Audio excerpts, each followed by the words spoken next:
Hey, Billy Bob here. It's Tuesday, but it's Monday morning quarterback NFL edition. So here we go. We're going to get right to it. First thing I got is an omission from yesterday.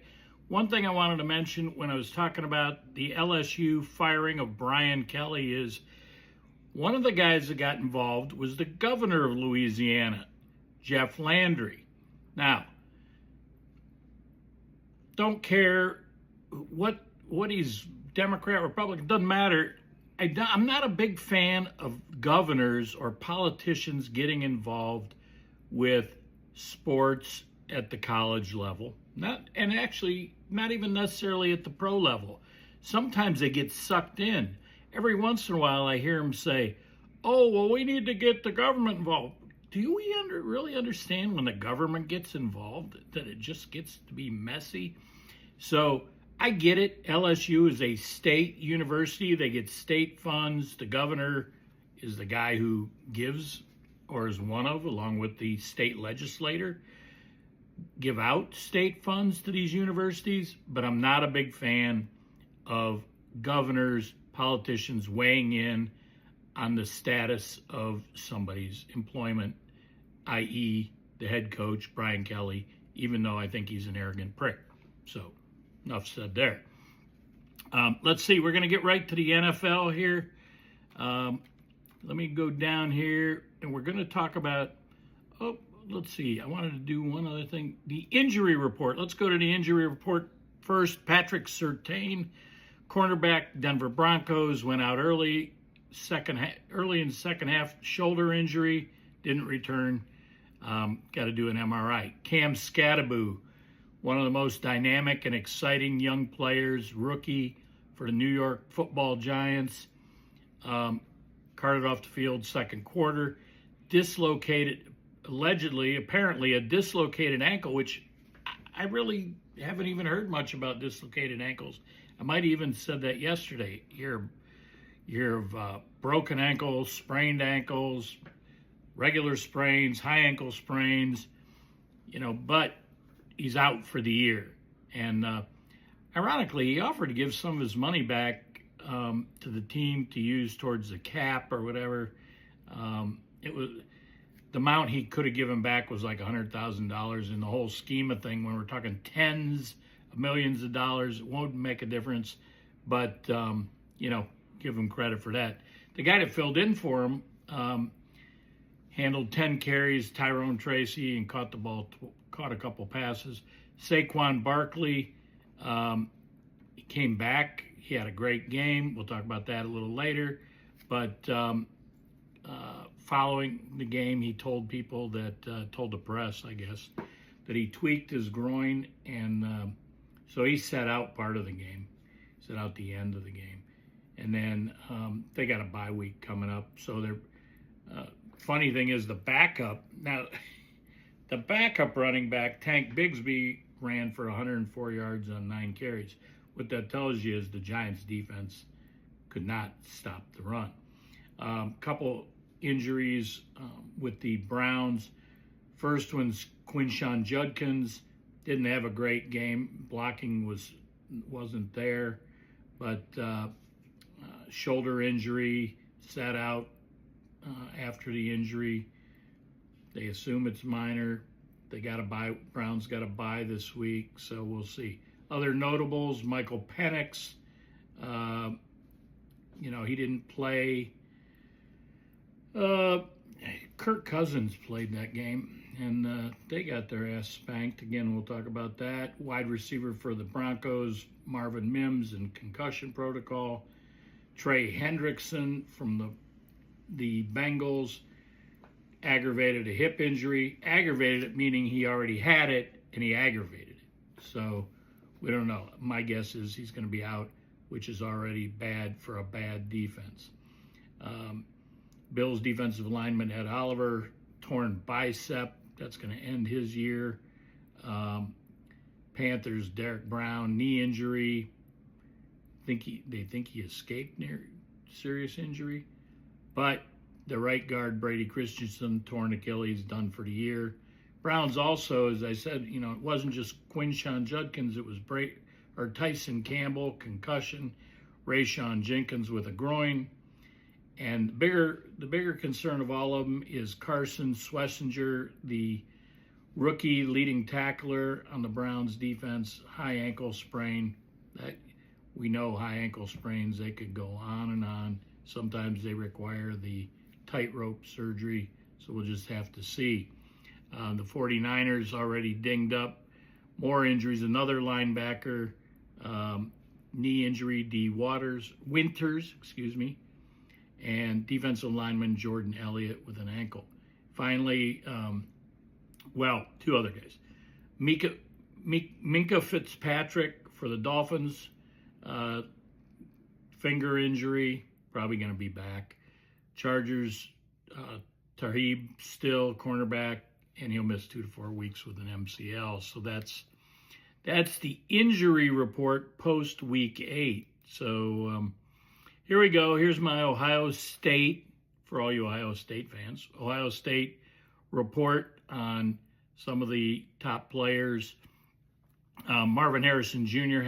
it was a bye week for him. Emeka Egbuka, 3 catches, 35 yards, no touchdowns, along at 24. Terry McLaurin back for the first time in a few weeks for the Washington Commanders, 3 catches, 54 yards, 1 touchdown, and I put a long of, and I never put how long it was. Oopsie. Jackson Smith and Jigba, bye week for him. The Seattle Seahawks had a bye. Garrett Wilson didn't play, still sitting out with a knee injury. Chris Olave, big day, 8 catches, 63 yards, no touchdowns, but a long of 28.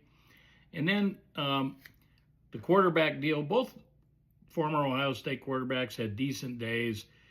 Justin Fields, 21 of 32, 244 yards, 1 touchdown, and ran the ball 11 times, 31 yards, and did not get sacked. And then C.J. Stroud, who's had an on and off year, was on this week, 30 of 39, 318 yards, 2 touchdowns. He did have 1 pick, no sacks. And finally, running backs, Travion Henderson, nice day, 10 carries, 75 yards with a long of 27. And as I mentioned, Quinshon Judkins out with a shoulder. And I also mentioned he didn't get much blocking, hence 9 carries, 19 yards. So that's that. Let's see, we talked about injuries. We talked about Buckeyes. Let's just go right into the games. I just made some quick notes. The Miami Dolphins looked like they were left for dead, right? Especially after the Browns whipped their ass. And we know the Browns aren't good, so they whipped their ass the week before. Yeah, I get maybe the weather was part of it. It was raining. Does it not rain in South Florida? I think it does. I lived there 15 years. I know it does. But in this case, Miami comes up big. They beat the Falcons 34-10.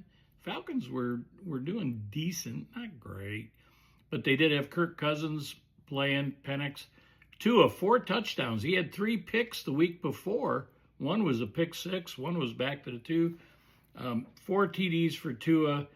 Dolphins outrushed the Falcons by 100+ yards.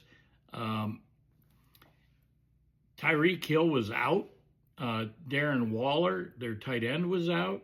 So Jalen Waddle stepped up, 5 catches, 99 yards. So there you go. The stinking Ravens over the Bears, 30-16. Bears were 4-2 going into this game. The stinking Ravens were 1-5, and the Ravens were playing Tyler Huntley. Lamar Jackson wasn't even back yet. Wow. Bills 40-9 over the Panthers. Andy Dalton was the quarterback for the Panthers. Enough said there. Jets over the Bengals. Now, we're going to get to the Browns. I already touched on a little bit, but we're going to get to the Browns. I'm going to give you a little what I think would be good if it happened, but it would never. It's just not feasible. It's just a hypothetical, folks. But the Bengals defense sucked. Just like it did last year. You know, they could have been in the playoffs last year if the defense would have been good. They were supposedly fixing it a little bit. Yet Trey Hendrickson want to leave. Now apparently Logan Wilson, middle linebacker, wants to leave.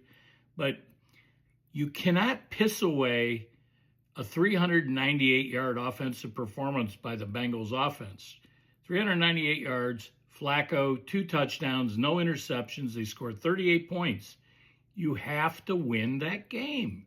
It's just, you just can't pee it away, as I said. God. Houston Tech, and yes, I'm a Browns fan first, but I'm a Bengals fan because La Familia, right? My family. And so, you know, when they're not playing the Browns, as I said, I want them to win. There you go.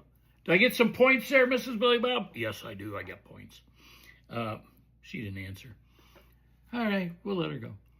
Texans over the Niners, 26-15. Mac Jones was the Niners quarterback. Texans outgained them 475-223. I told you C.J. Stroud had a decent day. Did I tell you C.J. Stroud had a decent day? Did I tell you Stroud? I don't think I did. I think I skipped over C.J. Stroud. 30 of 39, 318 yards, 2 touchdowns, 1 pick, 7 carries, 30 yards, and no sacks. I did say he had a good day, and he's been struggling, but I didn't remember if maybe I told you twice. Here we go, the Patriots and the Browns. Browns went back to usual form. Defense held strong for about 2.5, almost 3 quarters. Then the dam broke. New England outgained them 422 to Browns, 213 yards, nothing rushing. And here's the issue with the Browns on offense. 10 catches by the tight ends. Harold Fannin had 6. The Chief, David Njoku, had 4, so 10 for them. The wide receivers only had 2 receptions, 2 by Thrash. Judy dropped the ball, dropped at least 1. Maybe the other one wasn't catchable. I don't know. But that's it from the wide receivers. 2 catches. You can't do that in the NFL. Not unless you got a bunch of turnovers and defenses playing strong. It just don't work.